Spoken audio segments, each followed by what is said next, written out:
is the election of a new chairman. Do I have any nominations for chairman? Jenny Bolwell? Yeah, I did get that through the, yeah. We have one nomination. Anyone to second? Have you got one of those? Yeah, okay. Are there any other nominations? Okay. Do we need to vote? No? Okay.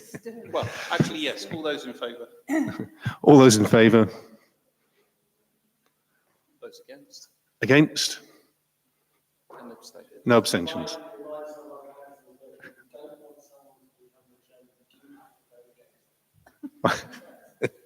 Thank you. Was that 2 abstentions, councillors? Thank you.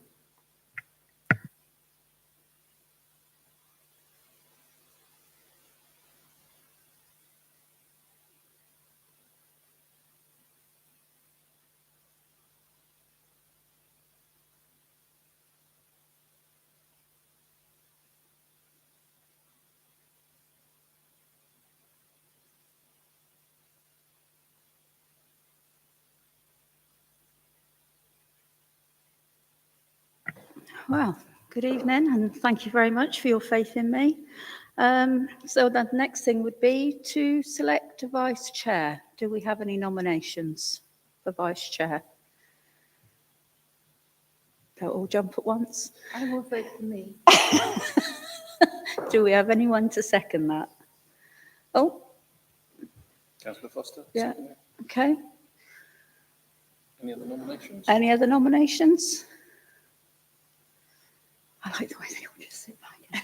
It's great. Those in favour? Those in favour? Oh, thank you very much. Congratulations. Right, so do we have any apologies? Yes, Madam Chairman, we have 4 apologies. We have apologies from Councillor Chris Taylor, who's being substituted by Councillor Andrew Suddards, Jeremy Nettle being substituted by Sven Hocking, Bob Gann being substituted by Patricia Podger, and Councillor Victoria Charleston, who has not nominated a substitute. Okay. Public questions or statements? None have been tabled in advance. Councillor questions or statements? None have been tabled in advance. Minutes of the previous meeting? They have all been circulated, so unless you've got any amendments to make, then you need to just get everybody's approval that you'll sign them before you leave tonight. Okay, if everybody's happy, I'll sign them when I leave, unless anybody else has any issues. Declarations of interest, None have been registered. dispensations, None have been requested or agreed. chairman's announcements. There's a surprise, I don't have any this time round, other than thank you very much for everyone's hard work, and for the last 4 years, obviously, thank you to Mark and Mostyn and the team for all the hard work that they do. Right, where are we next?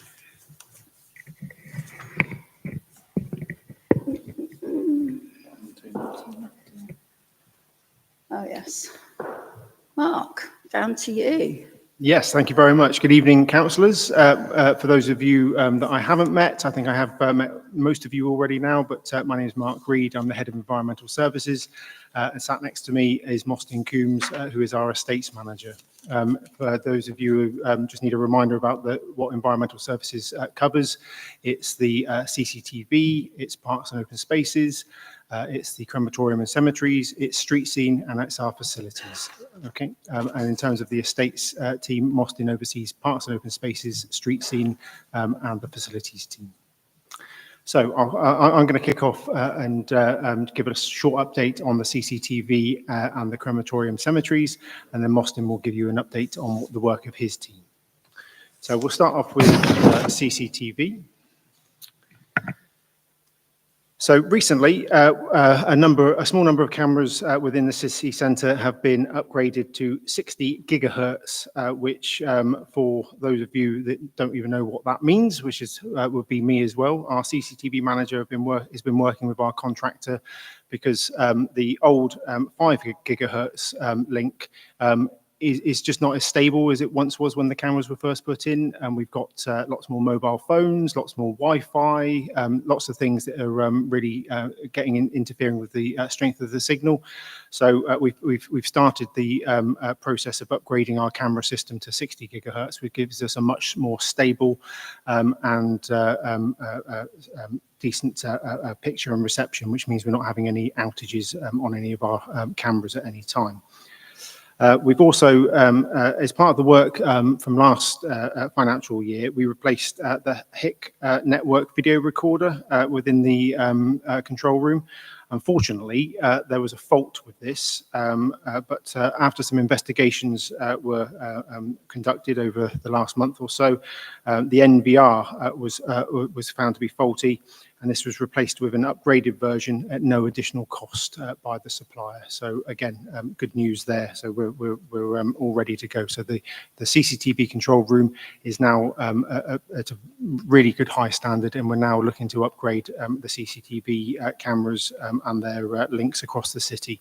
If any of you haven't already been to have a look at the CCTV control room, it's based up at Thornhill. It is quite a small little room, quite more of a cupboard, I suppose, room. It is quite small, but it is the centre of operations. If anybody would like to go up there and have a look, the CCTV manager, Keith Jackson, would be more than happy to show you the inner workings. And it is quite an impressive, what the team there, oversee and do for the city. So please do have a look at that. I am pleased also to confirm that the Office for the Police Crime Commissioner has provided grant funding to the council again this year at full council. Was it last week? I lose track. Yeah, last week. You lose track of the time. It all goes so quickly. At the last meeting, council approved for us to take control of that funding from the OPCC. We have awarded the contract this time to a company based in Romsey called AEC Security, and they will be starting their patrols within the city centre from the 26th of June, so in a couple of weeks' time. The important thing to note there is the hours are quite prescriptive in terms of, so there'll be 2 wardens on patrol at any one time. They'll be operating from Tuesday through to Saturday, Tuesday through to Saturday, but it's important to note that the timings that those wardens are on duty is quite prescriptive because of the funding element from the OPCC. So you might not see them out and about during the day, but they will be out and about in the evenings. Some of that will be, we will be able to amend that as time goes on if we need to, but we will have to have, the thumbs up from the police and the OPCC to do so. But we worked very closely with them last year, and we'll do so again this year. Just in terms of some positive, real life stories, I suppose, from the CCTV team. So one of our operators, there was a theft incident at Boots and within the old George Mall. One of our operators observed the suspicious activity on one of their cameras, contacted the police promptly, and the police arrested 2 individuals with over £1,000 worth of stolen goods, and some passports were also recovered. So again, you can see where some of that your investment into the CCTV is really helping the city. Another one, there was an assault near Tollgate Road. The CCTV operator identified suspects and guided officers in real time via the radio. An arrest was made, a second suspect identified for follow-up. And again, it showed the worth of the CCTV operators helping out in a real-time crime response. There was another one, there was a welfare incident. The CCTV helped locate a distressed 16-year-old heading towards the train station. we coordinated with the police and the venture nighttime officers who were working at that time to provide immediate support. And the outcome was that the male was safely returned home after a 1-hour engagement. So, I could just go on and on. There's lots and lots of these really nice real life examples of the work that the team do on a day-to-day basis. So, as I said, anytime you guys want to pop into that office, have a look around, see what the team do on a day-to-day basis, you'd be more than welcome. Would it be possible, Asa, to flick up to the stats for January? Thank you.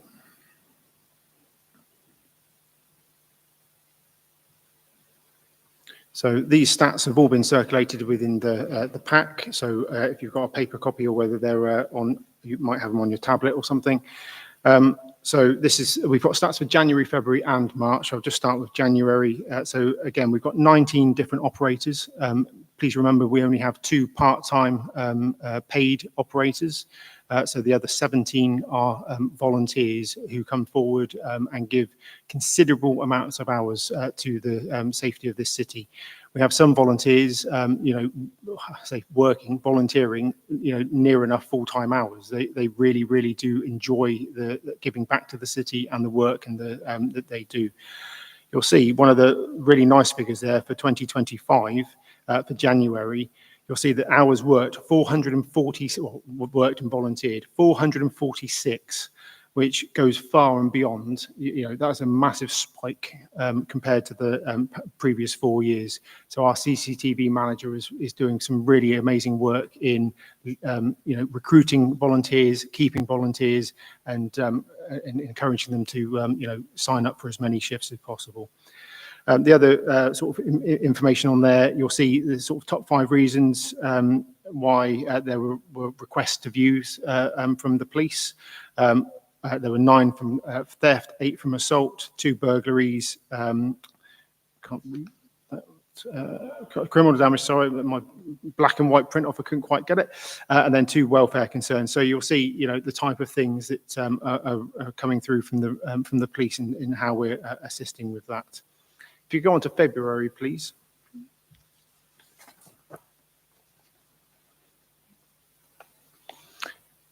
So again, not quite the record-breaking numbers, but it's still the second most hours worked over the last 5 years. But during the month of February, 2022 was our top with 426, but 2025, 389. Again, 18 different operators again over that time. So again, 16 different volunteers that have come forward. And again, you'll see that the request to view reasons are very, very similar. The numbers are very similar in terms of the work that we're assisting the police with in terms of that. In terms of the percentage there, you'll see 87% of the requests to views were seized, which means that out of the 31 requests that came into from the police, 27 of those ended up with a positive result and were copied to be used as evidence by the police in criminal cases. If you go on to the final one for March, please. Again, I'm delighted to say we've hit a record-breaking month in terms of hours worked and volunteered. Again, 19 different operators, so that would be 17 volunteers giving up their valuable time.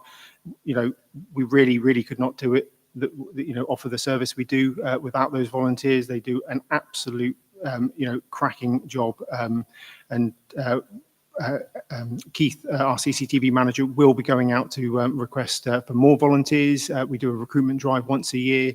It's quite a long process. As you can imagine, we request that volunteers give up to 4 hours a week, a minimum of 4 hours a week. Many of our volunteers give more. They have to go through police vetting, and then they have to go through quite a rigorous training program before they're let loose in the control room on their own. Sometimes between 6 months and a year, depending on their ability to to take in the information. Again, the top 5 reasons for the request to views, very, very similar in terms of thefts and assaults, slightly down on the number of request to views, which went through to footage for as evidence, but still 66%, still a reasonable number there. So again, you can really see that the investment that this council puts into the CCTV system up at the control room really does make a difference into helping keep this city safe. Any questions on CCTV? Hands up. Councillor Wells. Just a simple question, really, Mark. Is all that information and data shared with the volunteer helpers? They actually compile that for us. So yes, it is. Fantastic, thank you. Councillor Stoddard. It's obviously quite a successful system. Do we have a view, or do you have a view, as to whether the coverage is kind of sufficient, or whether there are hotspots or potential hotspots where we don't really have coverage without wishing to turn Salisbury into a police state? Yeah, so we haven't got 24/7 coverage, but then we probably, I would say we're quite a safe city. We probably don't need it 24/7. What we do have is so our paid operators tend to cover some of those really crucial times. So on the Friday and Saturday nights, which sometimes our volunteers don't wish to do, although some of them do help out with those as well. I would say that you've seen the hours there. We've got significant hours being covered across the city, and I think we're doing okay. We're doing good. Sorry, I was also thinking geographic coverage rather than geographic coverage. So at the moment, we cover just cover the city centre within the ring road. We've got really good coverage across most of the areas across the city centre. There's always black spots, but there's nothing that the police are telling us that where we should have additional cameras. We were successful. Was it last year or the year before, in getting some additional funding again from the from central government to put some mobile cameras out and about in the city, which can be moved. Obviously, it costs money to move them, but they are designed to be more easily moved. We deployed those in areas which, again, liaising with the police. There was one in Lizzie Gardens. I think there was one up at what's the other park? Greencroft Park, and then one down at Churchill Gardens, I think was the other one. So, we're always working with the police in terms of looking at where the hotspots are, where we need to focus. We did add an additional camera last year as well along the town path, where there was also some issues with young people carrying on around by the bridge there. Councillor Johnson. Oh, sorry, Sven, did you have it? You sure? Councillor Johnson. Hi, I was just wondering what you do in terms of rewards and incentivisation schemes for your volunteers, and is there anything you'd like to do that you can't do today? Yeah, so what we've done, so the volunteering recognition, what we've done in the past is we've had volunteer reward, celebration evenings here at the Guildhall.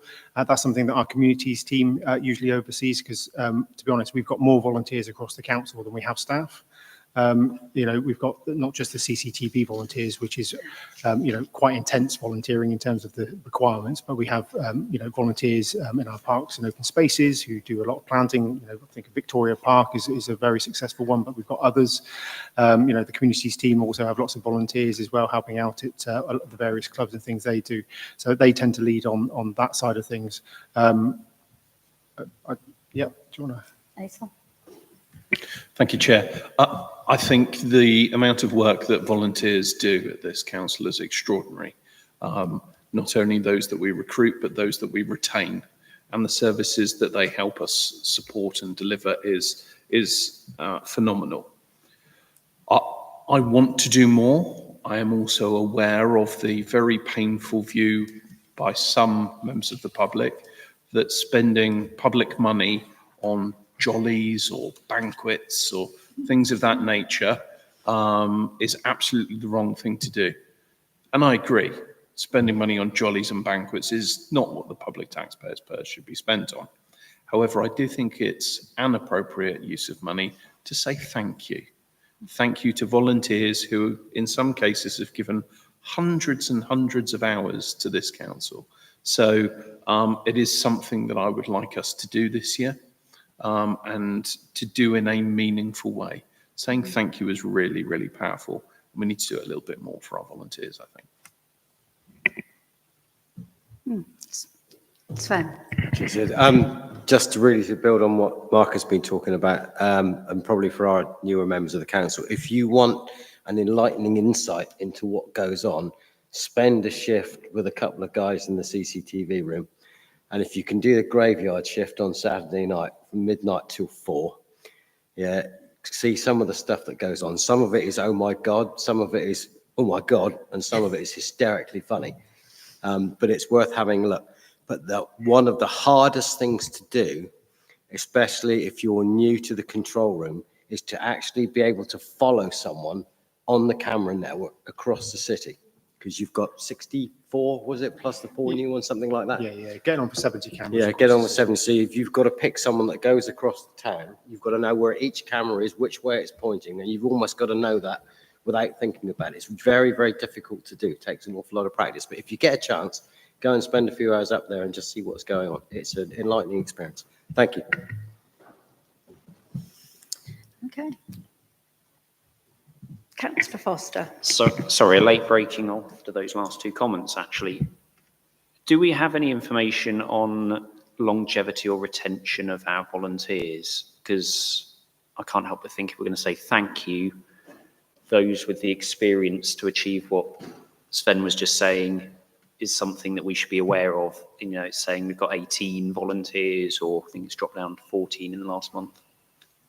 If they've all only been recruited 6 months ago, that's very different to someone who maybe has been there in many years. So just curious, yeah, if we have retention or longevity information. Yeah, I'm not sure about the sort of stats and things, but all of our volunteers do have to sign up to a volunteer agreement so that they're covered under our insurance. So there would be something there that we could probably have a look at.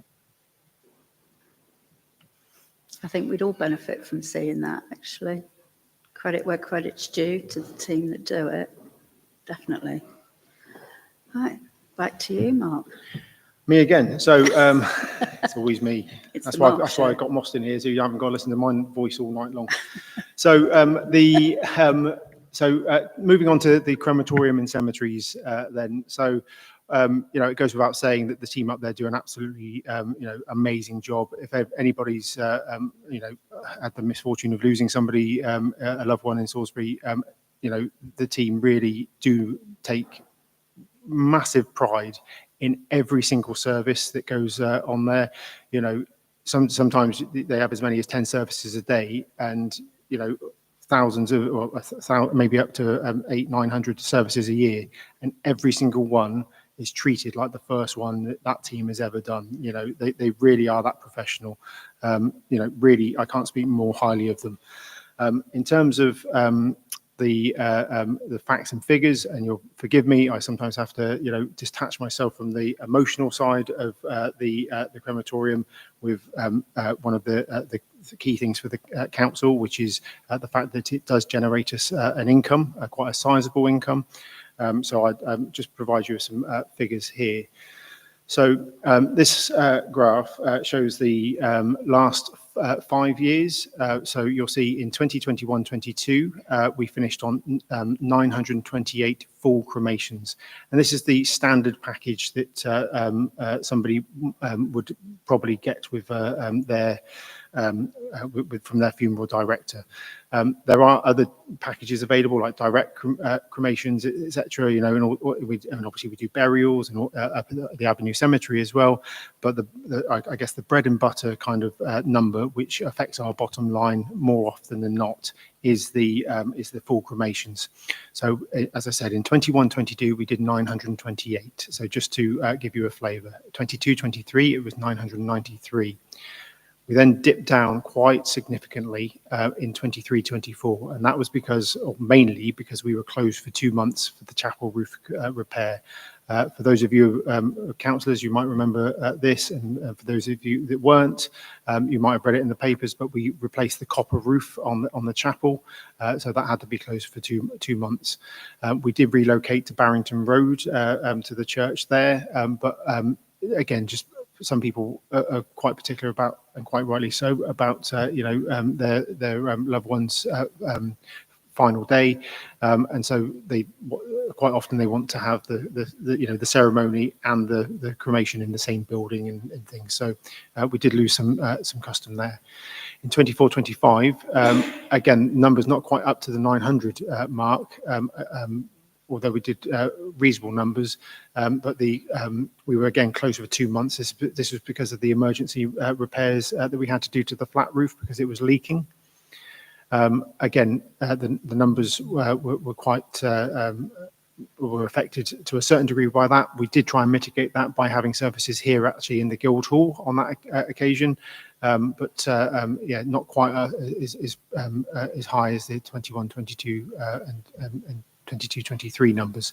The one thing just to bear in mind as well for the 23-24 numbers, as well as it being closed for 2 months, it was a particularly low death rate that year, and that was recorded in the national press as well. So far this year, for 25-26, for April and May, so quite early on into the year, we've got pretty average numbers, 134, and you'll see that as the line just jutting out there from the side. It's just around about the average number basis. Any questions on cemeteries, crematorium, etc.? Is the correct answer. Thank you very much. I will just hand over to Mostyn now, who will take you through the 3 services that he oversees. Thank you.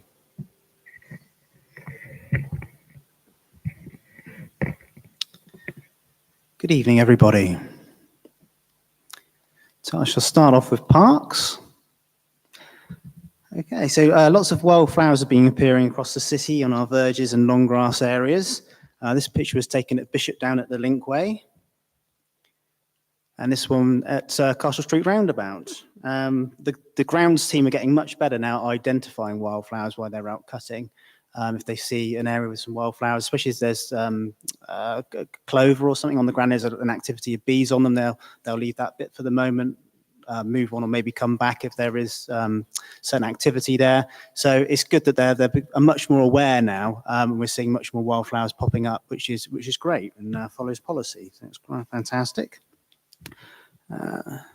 This is the Greencroft. We recently planted an orchard there end of last year. This is one of the crab apples.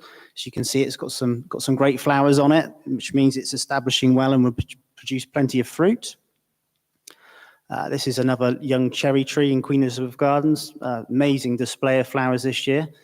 And just to say that, I think most of the trees we planted last year, at the end of last year, are all really thriving despite the very dry spring we had. The team are out early, have started watering in May, and thankfully we've had a bit more rain recently, so they're doing very well. This is a picture of the trees which have just recently pollarded at Queen Elizabeth Gardens. They're willow trees. What happens with willow trees is the branches can get very long, take on a lot of weight, and tend to get cracking and splits. So we identified last year that these trees needed to be pollarded. We didn't have the budget last year, but we have this year. So we've invested and we've got them pollarded much safer now. And the trees are fine, perfectly healthy. They look very bleak. They will soon bring on new growth. Okay.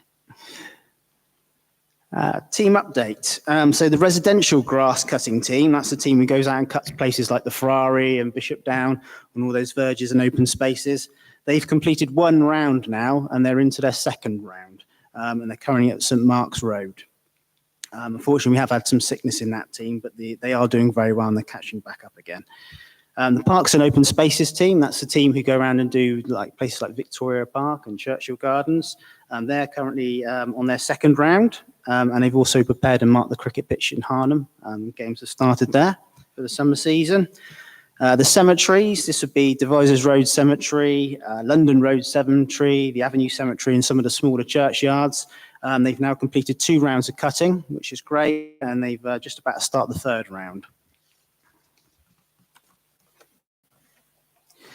You may have noticed on your way in the Market Square, we just installed the up the pole planters and the planters around the toilet block there. Most of the plants are from plants we reused from last year because we used the sustainable planting. We have put a couple of new ones in there for some plants which struggled or got pot bound and moved on. And some of them will trail in time, so we'll get a nice display, but they're just at the establishing point at the moment. So they need a little bit more time to really come into flower. Recruitment-wise, we've appointed 1 new member to the grounds team who'll be starting shortly. Unfortunately, we had another applicant who was going to start but didn't make it through the pre-employment checks. And there are currently 3 positions to fill, but the advert is out and we will have interviews again soon. That's it for the parks update. Is there any questions relating to parks? Yeah, we've got the list from the digs, Kez, of going to visit the various things. And I noticed Essex Square on there. Is Essex Square the central bit and the surrounding bits in front of the flats and houses? Is that managed by Salisbury City Council or Wiltshire Council or both? It's owned by Wiltshire Council, but the land is managed by Salisbury City Council. And how often do you mow that? That's within our residential cutting. Like I said, they've completed 1 round. And Harnham actually is in the 2nd round now. They've just completed the 2nd round. So it's normally around every 7 weeks they get round to do a cut. That's how long it takes to do a complete circuit of the team. And that's both the central bit and the... Yeah, the whole surrounding grass area there. Yeah, around the play park and all the verges. Thank you. Okay.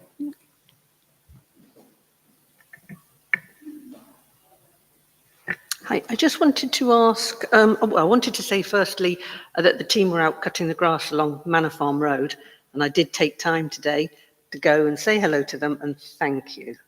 Thank you. But the question I had was, you mentioned the Greencroft and you said you planted an orchard. Is that right? Did I hear right? Yes. Because you showed us lovely, yeah, there. So how many trees? What does that mean? So there's some apple trees which have been planted and some crabapple trees. The idea was, I consulted with the residents. It all came from the back of we appointed Wiltshire Council to conduct a survey on biodiversity in that area and to make suggestions of how we could improve biodiversity. And one of their suggestions was to plant some apple trees or some crab apples. So something for birds to feed on, obviously people to also use. Initially, we wanted to plant them on the bank. So you had like 2 canopies of trees, which apparently is very good for biodiversity. But unfortunately, there was a lot of services running across the bank and we didn't get permission to plant there. So I spoke to the residents and we talked about moving to a different location. So they're now further down the park and yeah, seem to be doing really well. So Well, I'm pleased to hear, because more trees we can plant, the better, and I will take a look. great. Councillor Hocking. Yeah, my crab apple trees, any particular reason? Because they're not the most edible of apples.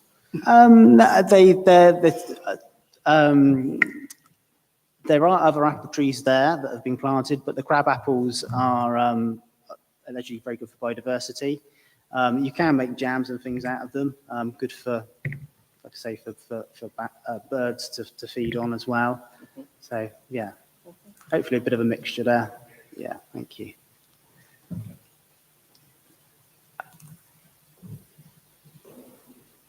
Oh, sorry, Councillor Johnson. I've noticed on the toward the end of your presentation, you've got some lovely before and after photos of the weeding that's been done. Yes. I haven't quite got to that on the slide yet. Did they go to social media? Do you share them with the communications team here? Because they would help Yeah, no, that's a good suggestion. I don't think the ones that I'm going to be showing here have gone to social media, but that's, yeah, thank you for raising that. I think that's something we could do more of. Definitely. Thank you. Yeah, really good point. Of course you can. Just a random question. In Harlem, I know I've raised this with officers in the past, the riverbank and the old mill area particularly, where it's held up with a kind of network of wires. I think some of those have been cut back because they were sticking up very jagged and like presenting quite a danger to children and to dogs who are always charging in and out there. Is there any figure that it would cost to replace them?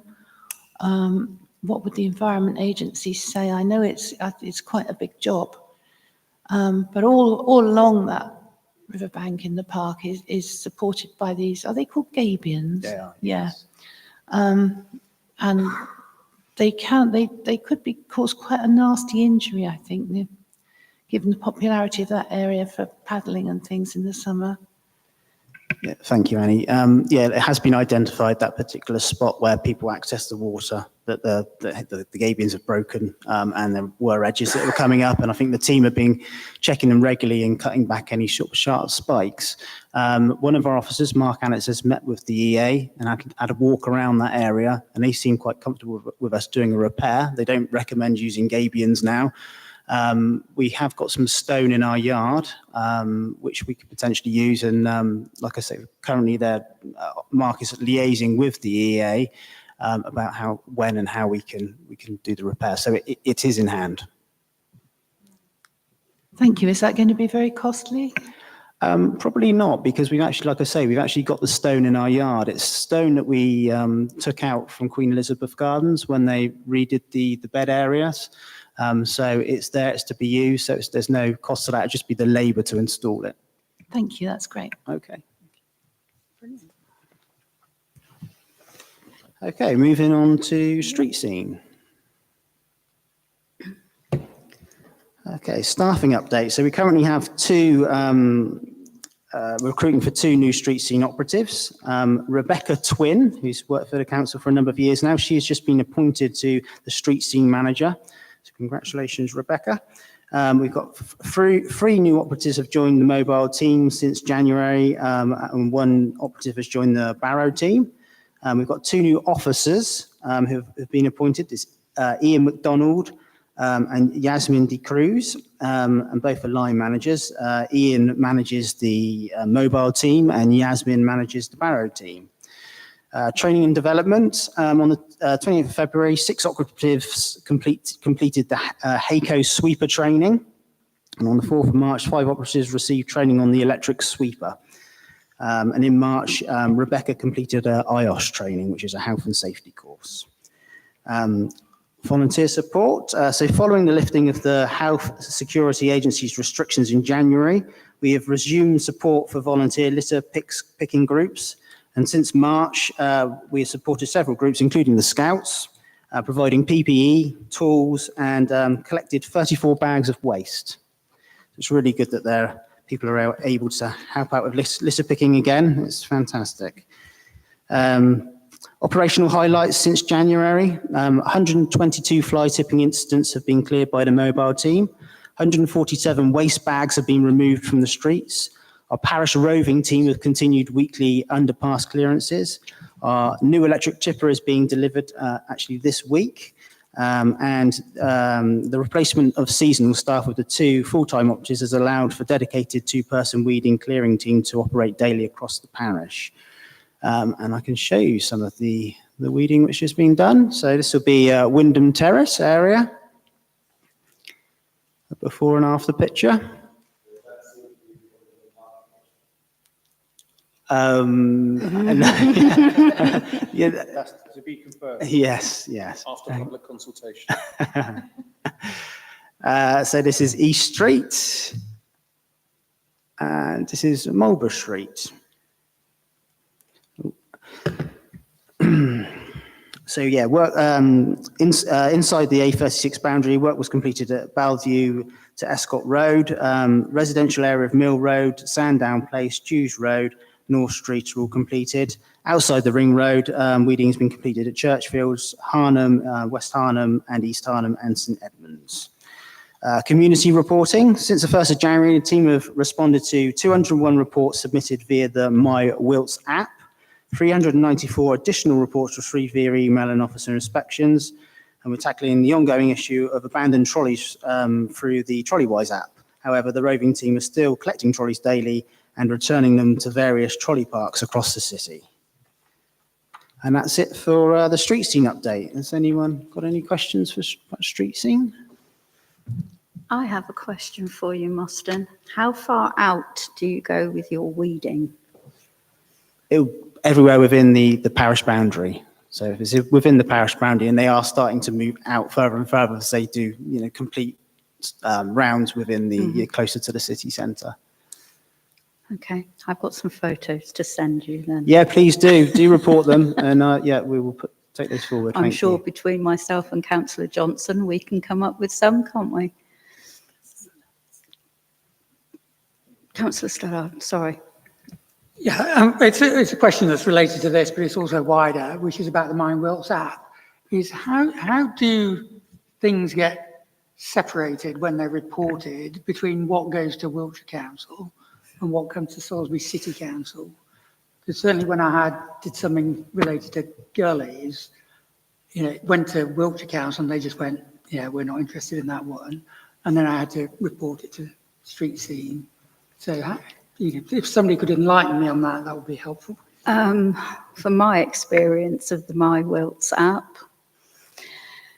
it goes on the app and then you get an email sent through which says this has been forwarded to case closed.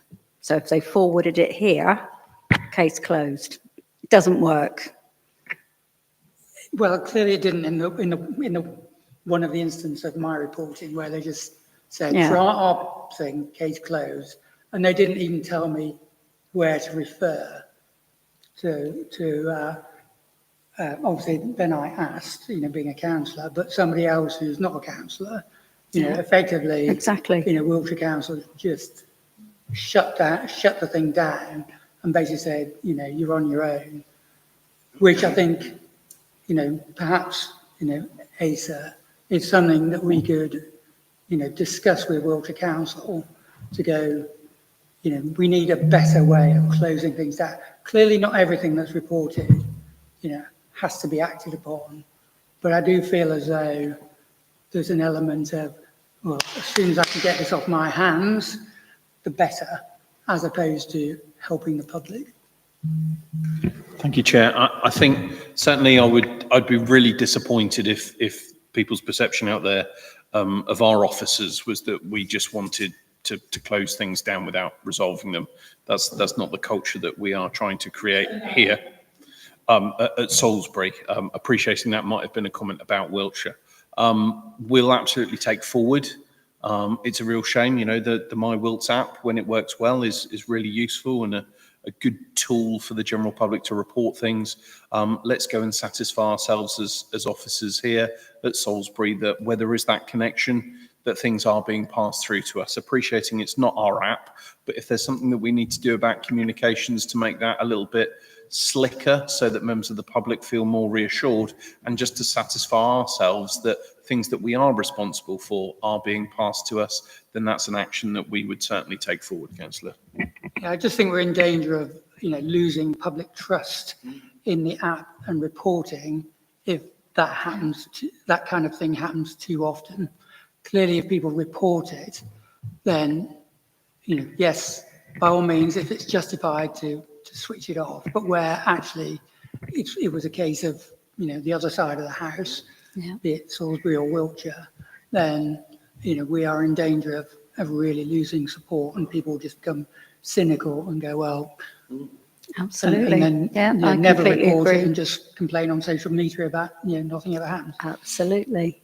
Mark? Just to add to that, it's worthwhile, and this is an email that's, you can publicise widely to your constituents and residents is the street scene at salisburycitycouncil.gov.uk. That's monitored 7 days a week, nearly 365 days a year. We tend to give people a day off on Christmas Day, but the rest of the time they're out there doing something. So that is monitored every single day, and if it's a job for us, we will pick it up. If it's not, our officers do their best to make sure it gets to the right person at Wiltshire Council. So it's it's an alternative to the app if it's not working for you or your residents. So just to close that off, is there an action there, if you like, for ASA to speak to your whatever, contacting the Wiltshire Council to go, look, this, how do we stop this happening in the future? Happy to take that forward, Chair. Thank you. Thank you. Councillor Wells. Just changing the subject slightly. Couple of things, Mark, for you really to sort of advise me on. There was a big issue around the use of glyphosate in Brighton recently, where they found themselves in a similar position to ourselves, where Wiltshire Council have deemed it necessary to use glyphosate to prevent a chronic issue arising with wheat.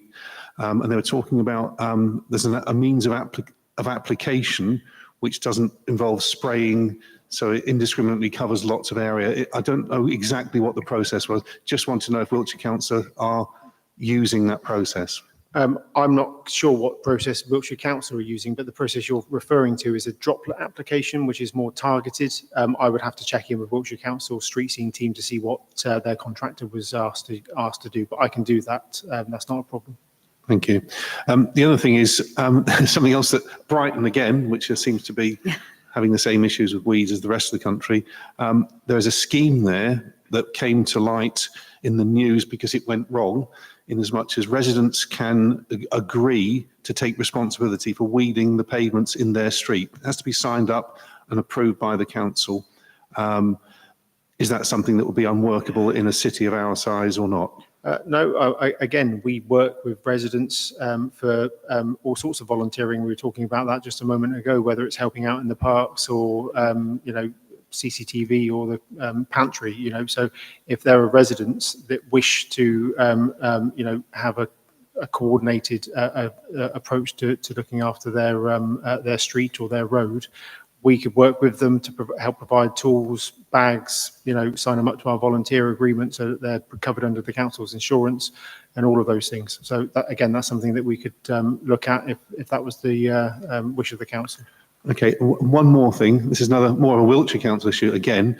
I understand that as our street scene team is responsible for cleaning the streets, so leaves, etc., which I appreciate is difficult because of parked cars, etc. I heard as part of my induction as a Wiltshire councillor that apparently there is a 2-year cycle for cleaning all gullies across the county.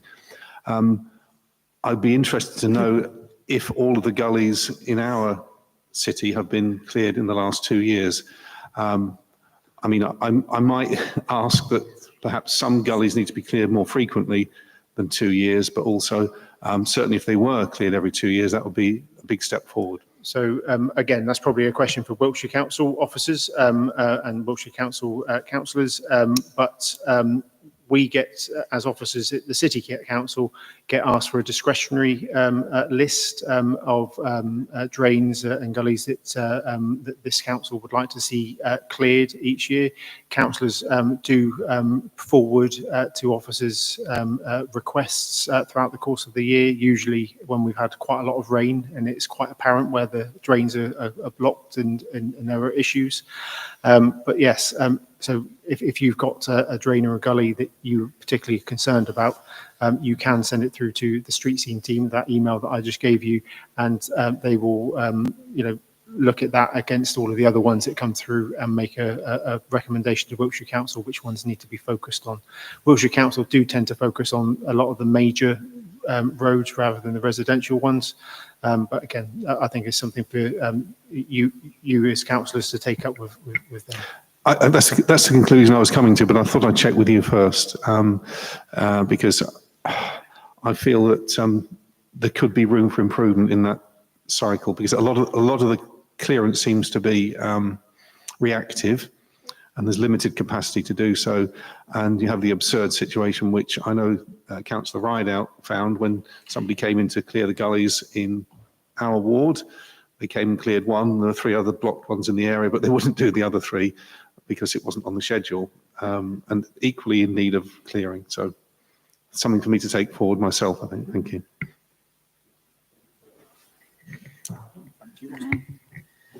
Okay, if no one's got any more questions, I'll move on to facilities. So, facilities team, we've conducted fire risk assessments in our sports pavilions, and we've replaced 10 fire doors in Hudson's Field Pavilion, along with other things like pruning vegetation back from the building, all that's within the fire risk assessment which has been recommended. Fisherton toilets are now operational. The toilets of Fisherton Rec, the River Park project, are now operational and open. Inspections of our domestically let properties have taken place. This is at Barrington Road and Devisers Road Lodge. We've replaced a boiler at Barrington Road, and we're looking to replace the windows due to blown panes of glass and cracking around the frames. There's been issues with damp. It's good we have a budget each year for our commercial properties, and it's essential that we keep these up together for our tenants. So it's good that we're doing this work. We are also conducting further inspections at our commercial lets. Moving on to health and safety. The Health and Safety Facilities Supervisor has created online accident reporting form for all staff to use, which will supplement the paper copy, but it'll make it a lot easier for staff to be able to report using their phones if they've had an accident and they're out on site and they haven't got access to a paper copy. He's also created a new risk assessment template, and also is working on a lone working risk assessment for our officers who are on call at weekends and out of hours. We've today actually we've just installed some new toilets at Churchill Gardens in the Gents. The older ones were getting very old and starting to fall away from the wall. Had been vandalised on numerous occasions, and today we've got 3 new toilets have been installed in the men's lavatory. And that's all I've got, really. It's just to say also that the on-call procedure for facilities is going really well. So it's the on-call for any issues which are going on in the council. We created a manual to help staff members who are on call to know how to action certain tasks that have been raised. We've appointed a security company called Venture Security, doing a really good job. The whole process is going really well. We don't tend to get a huge amount of calls come through the on-call system. Occasionally it can be that an alarm's going off or something, but so far it's all been working really well. And yeah, that's all I have. Thank you. Thank you, Mostyn. Back to you, Mark. Back to me. So just before we move on to the next agenda item, one thing just to throw ahead to the next meeting. As part of an ongoing review of our policies, which Penny and the corporate team have been helping council officers to look at, we'll be looking at some of our policies over the forthcoming meetings. The two areas that I think we should perhaps focus on first. One will be our tree policy. Although it was reviewed fairly recently, there have been I've had one request from Councillor Sample to update the policy in relation to the ability to raise tree canopy cover in areas where we have antisocial behaviour or rough sleeping in particular. So places like the Bourne Hill Gardens and around that area. And also another one which was quite prominent last year for lots of different reasons. It's probably our allotments. So we could look to have a review of that and maybe bring together lots of, bring forward the policy and an allotment strategy along to those meetings. Okay. Okay, thank you. Okay, so now moving on to the next agenda item, which is the budget outturn report. So Many of you were at the meeting at full council when Steve went over the outturn report for the whole council. This is specifically looking at the environmental services team in terms of where we finished up. Lots of positive variances as we looked to get a grip of our finances over the last 12 months, which obviously did deliver that surplus, which has helped replenish the council's general reserves. In terms of looking at the variances over 50,000, which is what this report specifically does, I'll just take you through some of them. Parking income, the council achieved £212,000 worth of parking income from Lush House. In 2022-23, the council achieved £212,000 of parking income from Lush House car park. In 23-24, it's 255, and this year 294. The budget or the income target of 176,000 is therefore significantly underestimated, and we'll be looking to review that in this year's budget setting process. I think Steve's spoken about the irrecoverable VAT on lots of different occasions in relation to what that means, so I won't dwell on that one too much. Camping and Caravan Club site income. So again, this is for those of you who aren't aware, this is managed by an independent company, which calculates the council profit share proportion after deducting all costs. This year, the council recharged the cost of water and gas utilities to the company as per the lease. This unbudgeted income is shown in Appendix B as the CRP Gen tenancy recharges, which produced a £61,000 overachievement variance. The reason that's an overachievement is because although it states it in the lease, up until this year, we hadn't actually been fulfilling that, and we've just been taking that as those costs as part of the income, so it's now being detailed in the right and proper way. So we never lost out on income. It's just the way it's now being presented. That's the important thing. So overall, the two variances there. So in terms of the profits, show that we resulted in a £37,000 adverse variance across the year. We will be liaising with the Camping and Caravan Club just to understand more about the numbers that are going there, etc. Obviously, £37,000 across a budget income target of getting on for 200,000 is a significant number. So we just want to make sure that again we get those numbers right in terms of our budget bids and savings for next year and our budget savings for next year. Waste disposal. So again. As we move forward, we're working really hard to make things as transparent as possible so that you as councillors can really interrogate these numbers. For example, this year going forward, we're creating cost centres for the Tollgate Road Depot, so you can see what we're spending actually on that building there. The Camping and Caravan Club will have its own budget code cost centre, as well, because although we know what income we're taking in, we've not really been able to demonstrate what we're spending on that site. It's all been hidden in the commercial property budget line. In the same way, waste disposal was just a single budget line up until last year, and it was coded under the PRK code, just a sort of a holding code.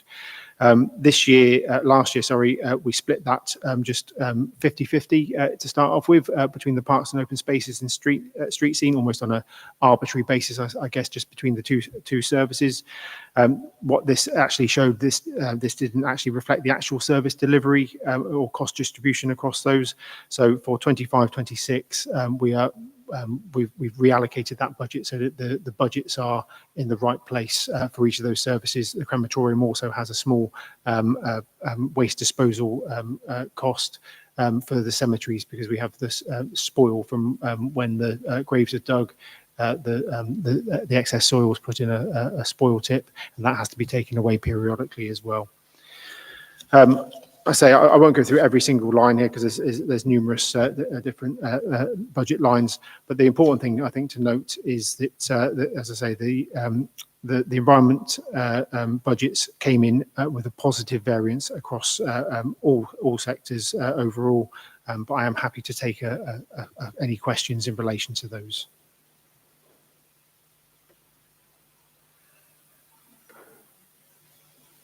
Yep. Thank you. Sorry, just just on the figures. Yeah, please do. I think it's on the next page. Oh, no. One back up. I think we went T down. There we go. Stop. So line 206 play areas. If I read that right, there was an underspend of just shy of 9,000. That's correct. Just wondering on that one, why? Because I don't think we've got perfect play areas across the city. So just thinking of some areas I can see it's great to not spend everything, refurbishment if things don't need refurbishing. But I thought, play areas is one where particularly we could definitely do with £9,000 additionally spent. And just wondering, I don't disagree with you at all. Last financial year, we were in a position where our general reserves were at a significantly bad place, I guess, for want of a better term. We were very prudent in terms of all of our budget lines and all of our budgets in terms of what we were spending and how we were spending it. And so we really focused on areas where there were health and safety concerns, for example, in the play areas. This year, now that we've got our reserves back to a more sustainable place, any budget that we have for any of these cost centres, whether it's play areas or anything else, we will be looking to utilise to their maximum benefit for the community and for Salisbury.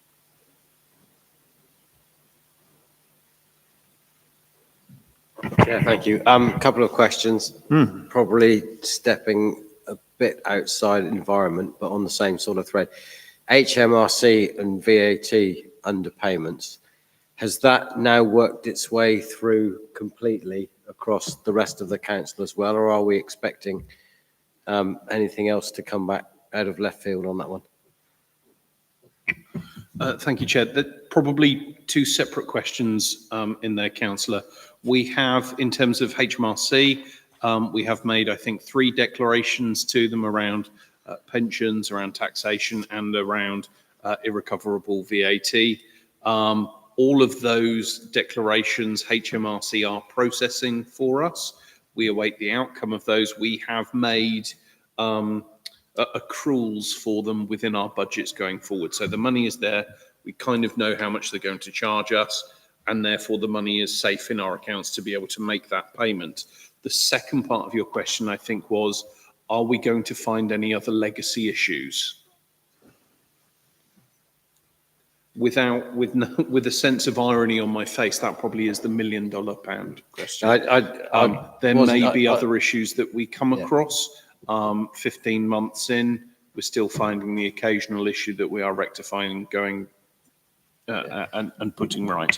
No, I think I was referring specifically to the stuff that we know about, rather than stuff that we don't know about. To coin Donald Rumsfeld. Of the known knowns. We have made appropriate provision in our accounts to pay for those things. We have been honest and upfront with HMRC, and we've had independent consultants verify our thought processes as a new SMT. Okay, good. Second question, caravan and camping site. So now that we've worked out where we should apportion whatever pots of money, is that still an operation that generates a surplus for the council? Yes. And this year, you'll be able to see in much more detail how much we spend there in terms of repairs and maintenance, because it will have its own cost centre. So instead of it being hidden away in sort of the commercial sort of facilities cost, repairs and maintenance cost centre, it will have its own one. So again, a bit like the Guildhall, where we're getting better with this, so that councillors can really interrogate to make sure that any enterprise that we have, anything we're doing, it's worthwhile, and you can decide. Fab, thank you. Just to build on what Mr. Reid said, which is we've quadrupled the number of cost centres now. Bureaucracy is bad and evil and nasty, and we all hate it. Sometimes some bureaucracy is necessary so that we can give you much clearer information. I know that councillors of all flavours were very, very keen to work out the profit, the loss, the cost of running some of these services. And while some of the weighting that we've put in terms of how much money we should be spending each month, the overall annual pictures are now much, much clearer. We will continue to work on making sure that that profiling is better as we go forward throughout the year. But you as councillors will have much clearer information because now we are setting things out in a much clearer way. We are attributing costs in a much clearer way. Very few things, no, nothing is hidden anymore going forward. But you can make more informed decisions in terms of costs very clearly on the pantry, on the crematorium, on running the Guildhall, and actually quite a few of the feelings we had around some of those areas. The pantry does cost about £400,000 to run. The Guildhall has never made a profit whilst it's been in our control since 2009. The crematorium makes a significant profit.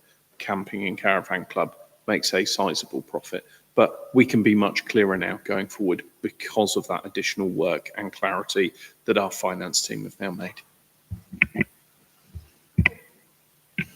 Hi, Mark, I've got two questions. The first one relates to the caravan site. In the last administration, we invested some money, didn't we, in increasing the number of hard standing pitches, and that was a bit controversial at the time. Yep. So it's hard to see from this whether that has actually paid off. Has that in itself paid off? Yeah, the so I think we're waiting on to some further information from the Camping and Caravan Club site. They've recently changed the management on that site, and whilst we're building up a relationship with the new managers, which they do from time to time, they move around to look after different sites and things.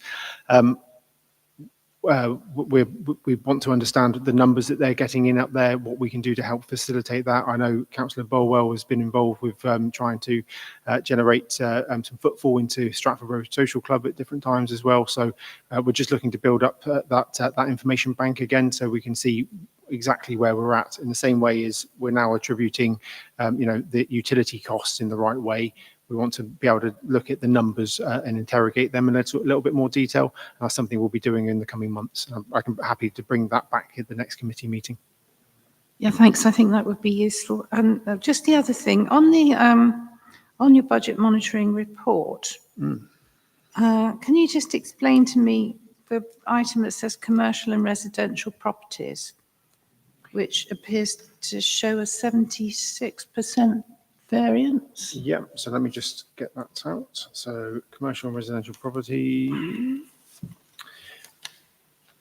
Yes, so that's so that one is a positive variance, I believe, isn't it? Yes, that is a positive variance. So that's again where we have. So this is where for the rents and that we take in from our commercial properties. So again, the way that the rents have been attributed on this particular budget line. Let me just go to the paper. Sorry, I've just lost my place on it. So I thought if it was a positive variance, I thought it was supposed to be a red number, but this is a black one.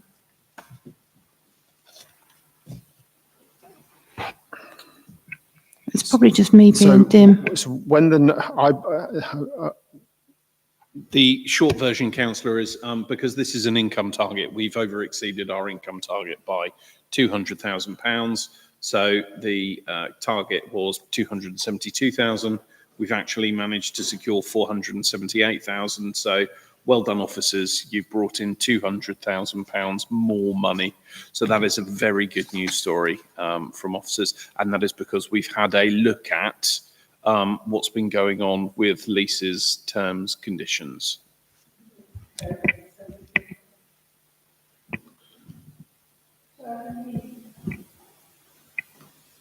Sorry, shouldn't the variance percentage be in red, the same colour then? That's what I was asking. Claire? In which case, yes. Sorry, if that was the question, yes.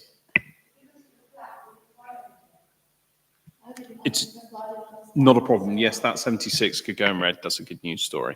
That's the takeaway from this.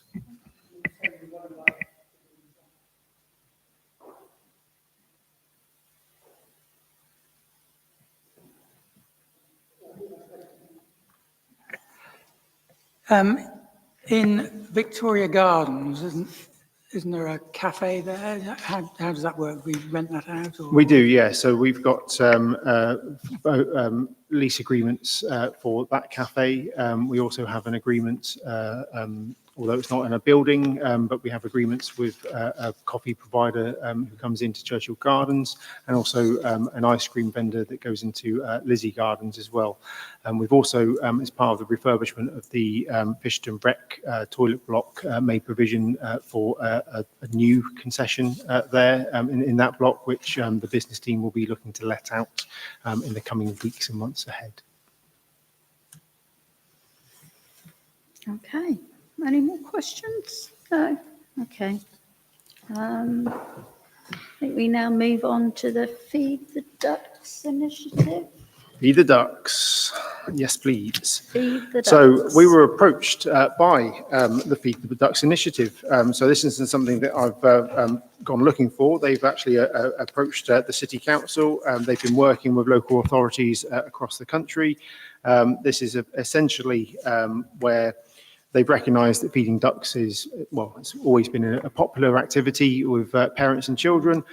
However, the use of feeding bread and overfeeding of the ducks is a concern in terms of habitat degradation, water pollution, etc., and increased waste. This project looks to combat some of that by installing at parks, suitable parks and locations where duck feeding takes place, a solar-powered contactless duck food dispenser. Oh. That promotes healthy feeding, prevents overfeeding, and helps actually fund local park improvements at no cost to the council. So the idea of this is, and you've got the picture there of the unit. The Feed the Ducks initiative will put one of these in a park of your choice or parks of your choice at no cost to the council. They also deal with any issues to do with it. So if it was vandalised or anything like that, they would come out and deal with that as well. It's nothing, there's no cost to the council at all. What we do get from it is a small income stream where 10% of whatever is spent on that machine comes directly into the council as income. Approximately, we're making a conservative estimate that might be about £500 a year. So whilst it's a small income stream, it's not a massive income generator. This is something for councillors to consider if they would like to see this. My suggestion is to do a trial in Lizzie Gardens is the most appropriate park in the city. But I'm open to councillors' thoughts, opinions. What would you like to see? Councillor Foster. As a statement first, having read through it this afternoon, I really like these. Seems a great idea, and for years with my own children, have been through that transition of I shouldn't take a loaf of bread, we should take the better choice. So I think in general I'm in favour. The question is, in terms of your pilot and your ideas, have we got a timeline of, are we going to do this for 6 months, a year? When do we come back and decide as a group, we've all been and seen this, it was nice, or we loved it, people used it, etc. Be it just a timeline. Yeah, so I think the Feed the Ducks initiative does like to have it in there for at least a year, but we do have a get out if it's clause in terms of letting them know that we don't, it's not working out in our park or for whatever reason, then we can just give them notice on it and they'll come and take it away. Councillor Sparking. This is the nanny state in action, isn't it? don't you even consider going down to the river to feed the ducks with your children. That's a terrible thing to do. It's not as if people haven't been doing it for hundreds of years. And I've not seen any overfed ducks sat there going, oh my God, I possibly can't eat any more of Tesco's finest bread anymore.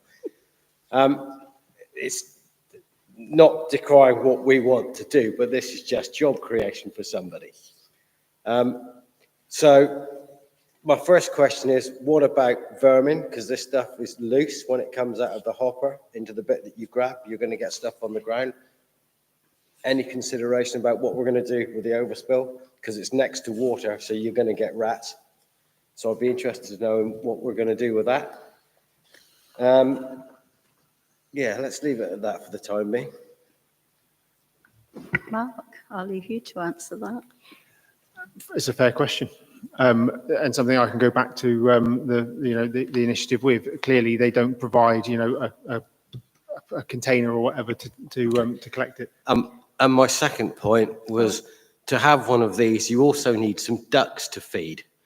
And the duck population has dwindled spectacularly over the last few years since, perchance, someone decided to reintroduce otters into the river system. And what is the finest source of protein for the average otter who can't be bothered to catch any fish? It's duck eggs. So I think I wandered around the city yesterday. So from Newbridge, around Harnham, so Harnham Recreation Ground, Old Mill, Town Path, Lizzie Gardens, up the river around the back of Witherspoons to the Old Mill, around the back of Tesco's. And I think between myself and the wife, we counted 11 ducks. That was it. So the duck population is massively diminished. But I mean, perhaps if we can feed them up, we might get some more. But at the moment, I don't think there are enough ducks to feed. Councillor Foster. Lovely example of biodiversity in action. And I'm sure as there are fewer ducks, there'll become fewer otters, and then there'll be more ducks, and there'll be fewer otters. Biology is amazing. In terms of rodents, in the FAQs I was reading this afternoon, they actually find there are fewer rodent incidences because when people overfeed ducks, that leaves food as well, and rodents tend not to be interested in the feed in here. I'm sure we could say they're going to say that. I would suggest that's why we have a pilot to determine whether that's true in Salisbury, but they do address that in the FAQs. Okay, so how do we all feel? Councillor Riddle. I noticed the disappearance of coot from the stretch of river by my house, and it goes way back before we all became familiar with the sight of otters again.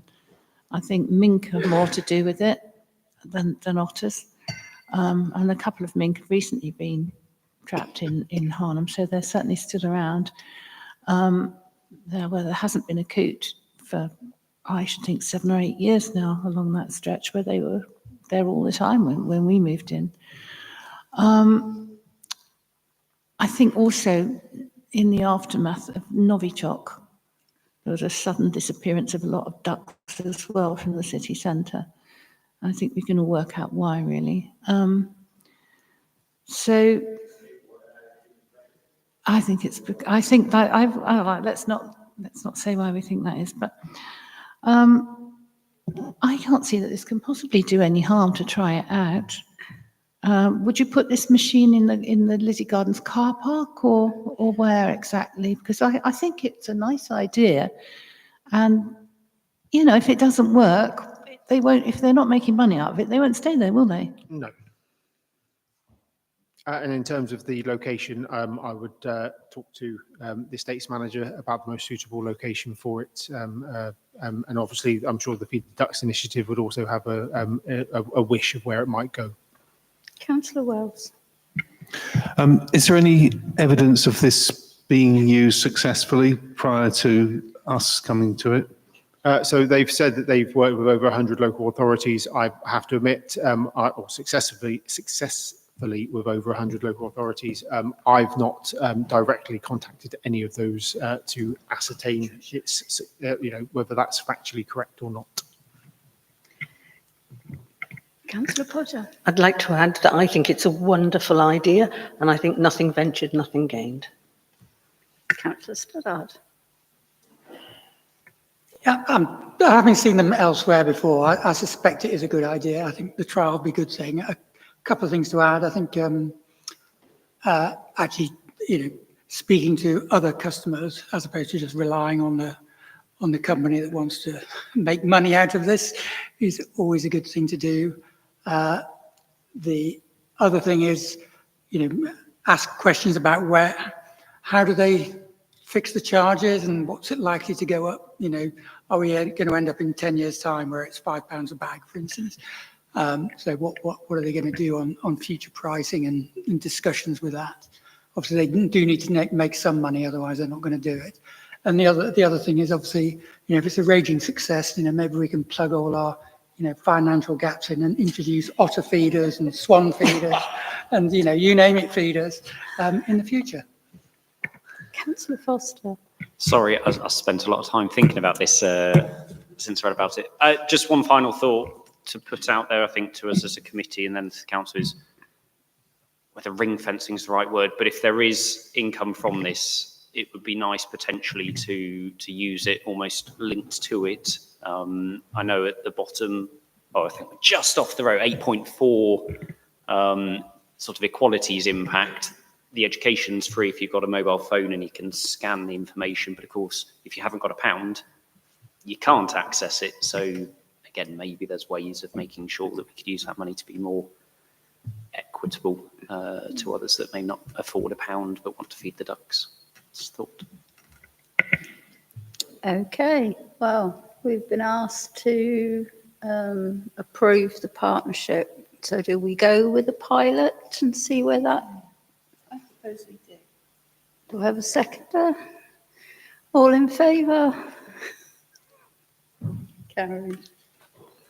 There you go, Mark, you've got your pilot. Thank you very much. So moving on to the next agenda item, which is a request from Wiltshire Council's highways team about pavement resurfacing within the city centre. Last month, Wiltshire Council's highways team approached myself and our street scene team with a request to consider, or for this council to consider replacing paving slabs with tarmac in 3 city centre locations. The reason they've suggested this change is because of the ongoing repair costs and to mitigate health and safety risks resulting from vehicle damage to the existing pavement surface. So the areas in question are outside of the Chapel nightclub on Milford Street, the Everyman Cinema on Lender Street, and McDonald's in Kex on Winchester Street. They are the highways team have advised that they're having to replace the slabs at these locations very, very frequently, at least once a year, because of the frequent damage from vehicles and particularly delivery lorries and taxis, which mount the pavement in those areas. The key considerations, I suppose, around this is around health and safety, and how we feel about that, and then the aesthetic and heritage considerations around, the look of the city centre, and of course the cost to the taxpayer, although it's not coming out of our budgets. Wiltshire Council were telling us, or telling officers, that they are spending, a considerable amount of money having to replace like for like, and it's a never-ending circle of replacing these slabs. It's my request for councillors to consider this from Wiltshire Council, to consider whether the aesthetic preservation and practical functionality, where does the balance lie for this, and specifically on those locations outside of those three venues. Thank you. My thing on that, Mark, I think is, I always thought pavements were the responsibility of Wiltshire. So why all of a sudden are we looking at helping them out by them tarmacking? So you are absolutely correct. It is the responsibility of Wiltshire Council to do this work. I think they're looking for endorsement, I suppose, of using tarmac rather than replacing with paving slabs. Again, whether we say yes or no, they may still decide to do something else, but they're just getting the view of this council. Councillor Riddle.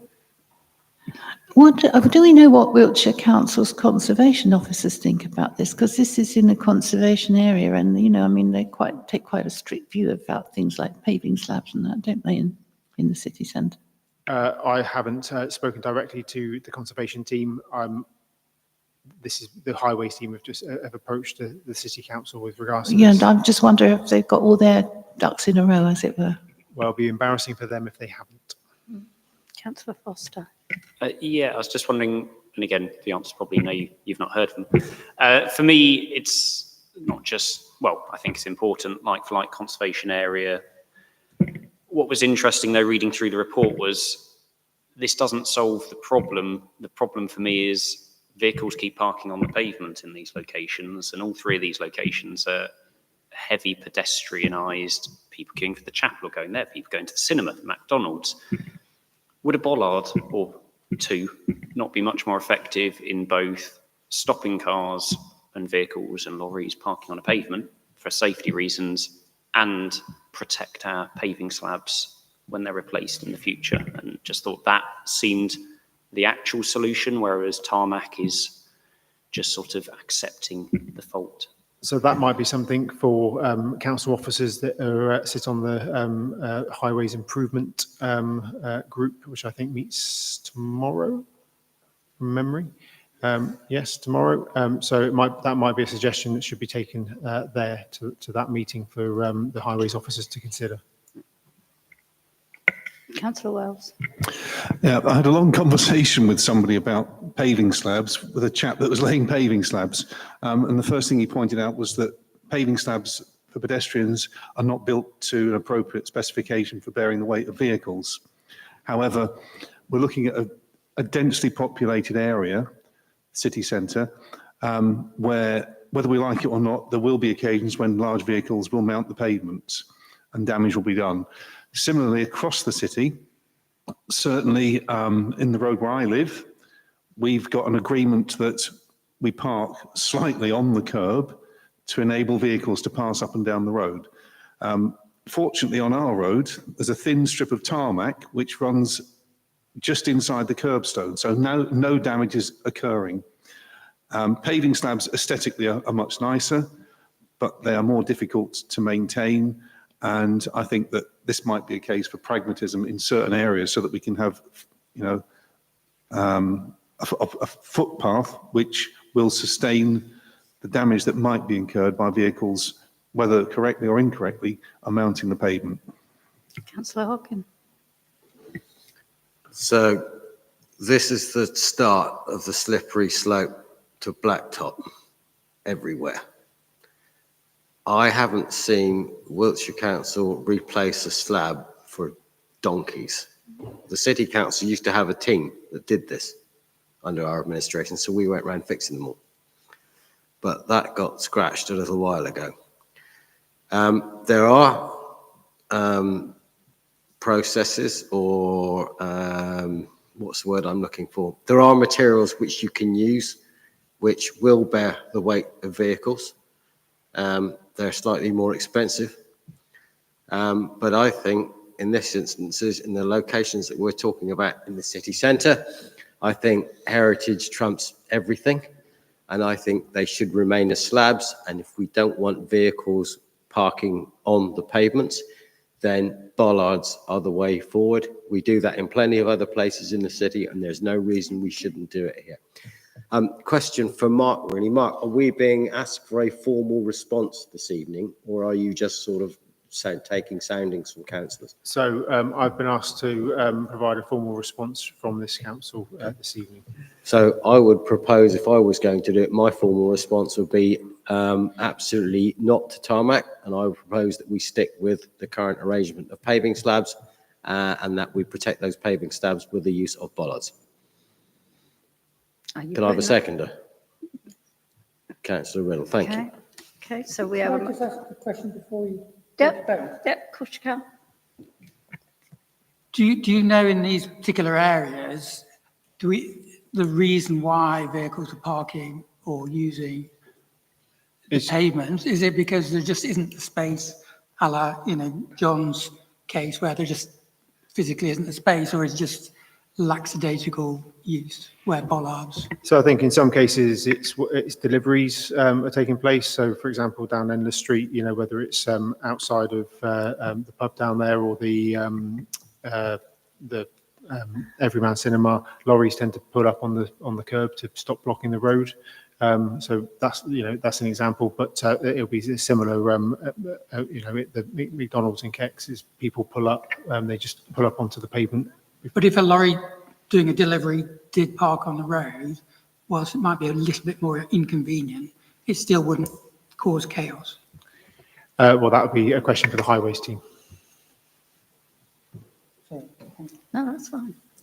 So we have Sven's, oh, sorry, Councillor Podger. Oh, sorry, just to say that I think it would be awful to say we would be happy with tarmac. We have a beautiful city, and the last thing we want is to dot tarmac here, there, and everywhere. Yeah. Councillor Johnson.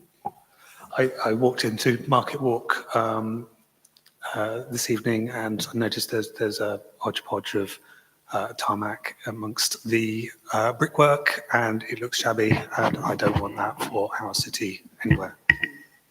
Okay, so Councillor Hawkins put forward something. Councillor Riddle has seconded it. Do we have agreement? Are we all in agreement? We're all in agreement. That would be a unanimous agreement, Mark. We do not want their tarmac. I will take that back to Wiltshire Council, and perhaps councillors can also, in the meeting of the local highways improvement meeting tomorrow, also reiterate that back. But I will formally write to the council as well. Chair, if I may, the budget for LHFIG is £15,000 a year. Currently looking at the list of stuff that is on the agenda for tomorrow, if we spent all of that money, we probably need 150,000 quid of it.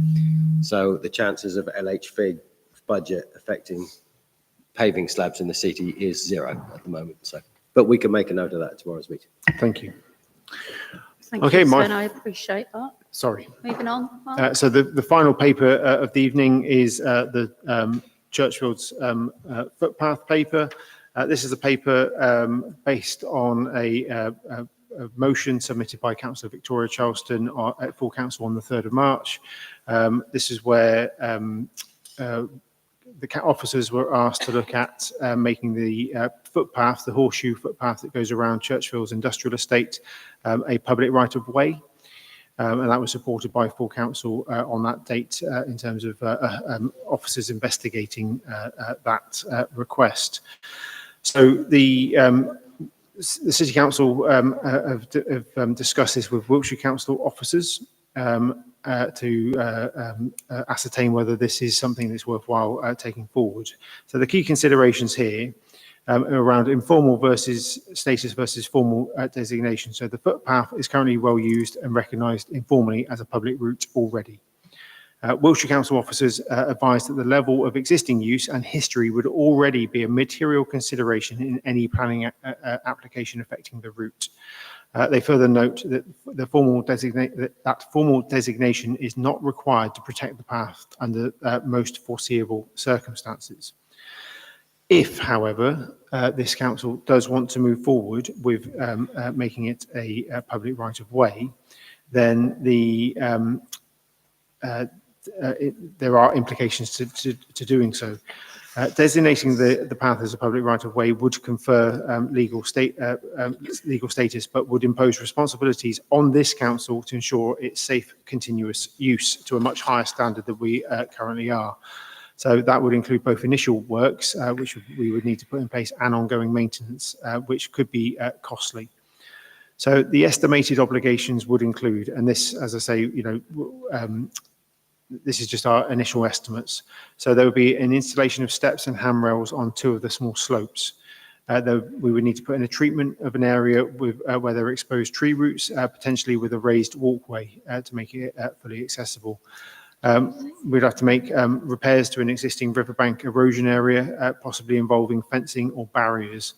The responsibility to clear falling trees, whilst we are particularly good at that anyway, if for any reason there was a delay or we didn't have the budget or anything of that nature, failure to do so would require a temporary closure permit, and Wiltshire Council charge £14,000 for up to 21 days for that, and sorry, £1,400 for up to 21 days, and £1,800 for closures beyond 21 days.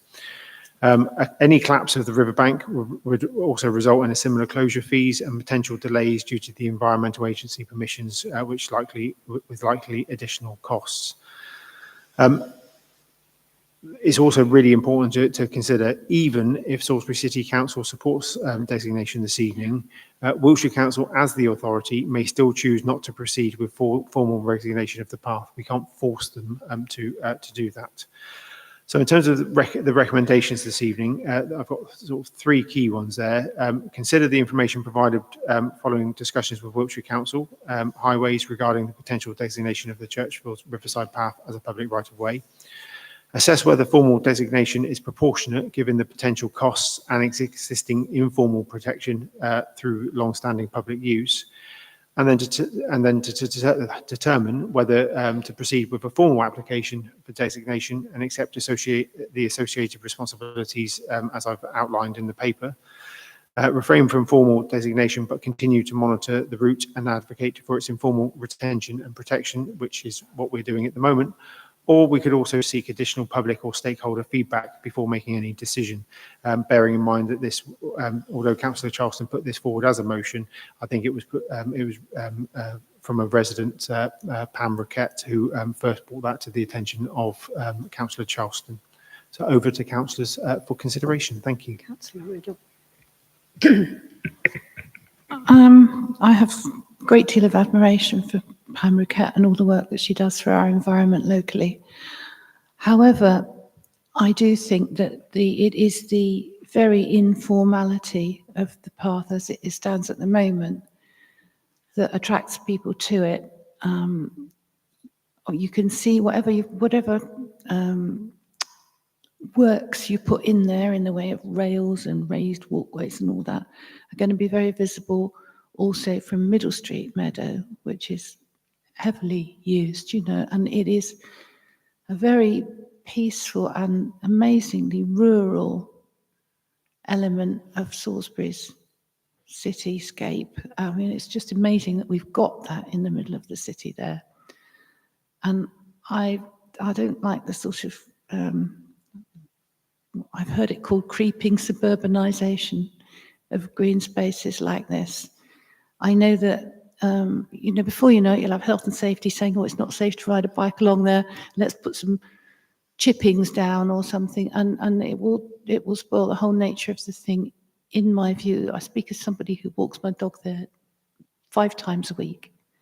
And I like it just the way it is. That's my personal view. Councillor Harkin. Yes, I'm sort of agreeing with Councillor Riddle on this. With designations come responsibilities, and there is no way on earth that Wiltshire Council will designate this a footpath and then take on all the associated liabilities. That will not happen. They might designate it if the City Council agree to take on those liabilities, and those liabilities could be very significant. Now, I know this patch of river frontage extremely well also, as Andy does, because I fished it for about 50 or nearly 50 years since I was a kid. Half the year it's underwater. The banks in several places from Travis Perkins, where the canoe hut is, down past the fork in the river, where one bit runs around the side of the Churchfield estate and the other bit goes off to the bottom end of Harnham, are significantly eroding to the point where the canoe club built their sort of mini rapids to shoot their canoes along. It's getting to the point where parts of the footpath in the winter is impassable because the water is so high that you can't actually bridge the gap in the bank where it's being worn away. So I would stay well away from even asking the question. And he's right. There are a lot of places now where you've got exposed tree roots, and it's very easy to fall off your bicycle. I know because I've done it. And the minute you take on the liabilities for that, you're immediately open to someone, not like me, who falls over and decides, hang on a second, that's the council's fault that I've got a buckle wheel on my bicycle. I'm going to sue them for it. I just fell off and fell in the river. That's fine. But that's me. But other people aren't like that. So for me, my recommendation would be to have nothing to do with this whatsoever. Councillor Foster. Yeah, not disagreeing with what we've heard, but thinking forward. And I think almost from the middle bullet there's a refrain of formal designation, but monitor and advocate. And actually, is there, maybe through experience or those that know planning processes, things we can start to capture and record such that if in the future something happens that threatens the footpath through development or whatever, we're not scrabbling to put it together now, and we've taken this opportunity whilst it's in our minds to actually go back and record records of people using it for fishing, for dog walking, for all these years, because I'm sure evidence will be more powerful than hearsay at that point. That's a really good idea. If we could do some kind of evaluation of its value as it is now. Sorry, Mark, that's another job. But I think that's really important, because the one thing to bear in the back of our minds is at the moment, Wiltshire Council hasn't showing any interest in residential development in the Churchfields area. But if anybody should at some point decide that becomes an attractive option, that riverside path will have tarmac all over it and tasteful lollipop trees planted along it and a picnic area, and you won't have a wild place anymore. Thank you, councillors. I think if you were to pick option 2, I think we would certainly want to report back to full council what we've heard this evening. I think there are some challenges with some of the specific examples we've been asked to evidence this evening, but I take the substantive point, which is, should things go south, could we have a packet of information and evidence available? I think that's a very sound thing for us to prepare, and I think that it will be much harder than the simple request, but I think it is something that we should do, and should the committee be minded to add that to the recommendation this evening. So we could work up some evidence to support and fight anything else. I think it would also be very good within that evidence bundle to refer back to the motion that we had in March, tonight's conversation. And again, if we're going to refer this back to full council and say, terribly sorry, look, there are many more liabilities that officers have considered, and therefore the recommendation of this committee is X. Again, I think that would play very strongly towards any future development, given the relationship that we have with our planning committee and Wiltshire's planning committee as well. So hopefully a half decent way forward there. I'd be inclined to go with that, actually. So in that case, Chair, I'd propose that we move item 4.1.2 only. Would that be what you're suggesting? 4.1.3. I think it's the middle bit of 4.1.3, isn't it? So when you said the middle one, I thought you meant 4.1.2. Where are we? You could agree. Right. Agree, and then your choice would be likely this, with a caveat that officers prepare a bundle of evidence to support and refute any future development. That's the one. Okay, do that then. Which... So would you like to propose that then? Yes, please. Okay. And I've got a seconder. And you've got a seconder. The CEO will give us the exact wording that I'm meaning to use. Not a problem at all. Yeah. Thank you. So, yes, refrain from formal designation, but continue to monitor the route and advocate for its informal retention and protection, and for officers of the council to prepare a bundle of evidence to refute any future development in that area. Fantastic. Yeah, I'm happy with that. Thank you, Chair. Are we all happy with that? Can I have a show of hands, please? Carried.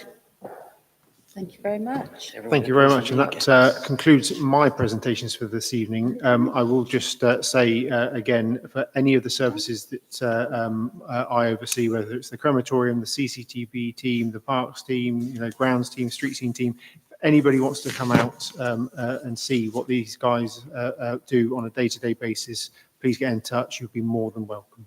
Thank you.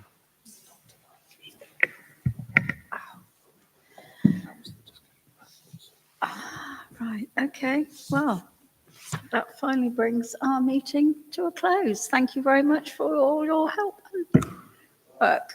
I've always wanted to do that. I was quite dainty, wasn't it? There you go.